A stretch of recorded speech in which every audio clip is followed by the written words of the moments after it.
ഒരു വീട്ടിൽ എല്ലാവരും കൂടെ ചേർന്ന് ഒരു പെൺകുട്ടിയെ പീഡിപ്പിച്ചു എന്നാണ് പരാതി. അന്നവളെ കൂട്ടം കൂടി ഉപദ്രവിച്ചപ്പോ ഓർത്തില്ല അല്ലേ? ഒരിക്കൽ ഇതിന് മറുപടി പറയേണ്ടി വരുമെന്ന്. ഗാർഹിക പീഡന കേസിൽ വരുന്നവരുടെ സ്ഥിരം നമ്പറായത്. അത് തന്നെയാ താനിപ്പോ പറഞ്ഞുകൊണ്ടിരിക്കുന്നത്. നിന്നെന്തിനാണ് പോലീസ് വിളിച്ച? ദേവി എടുത്ത് നമുക്കെതിരെ കള്ളക്കേസ് കൊടുത്തു. എന്നെ എത്രയും പെട്ടെന്ന് ദേവമംഗലത്ത് തിരിച്ചെത്തിക്കണം.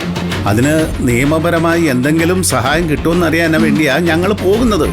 അല്ലാതെ നീ തെറ്റിദ്ധരിച്ചതുപോലെ കേസിനോ വഴക്കിനോ ഒന്നും അല്ല മോളെ. അവരിങ്ങോട്ട് വരട്ടെ. വല്ലട്ട, എനിക്ക് ചോദിക്കാനുണ്ട്. അവൾ ഒരുത്തി കാരണം എന്റെ അനിയൻ പോലും കുടുംബത്തിൽ നിന്ന് പുറത്തായി. സ്റ്റേഷനിൽ കിടന്ന് കരച്ചിലും ഒച്ചപ്പാടൊന്നും വേണ്ട.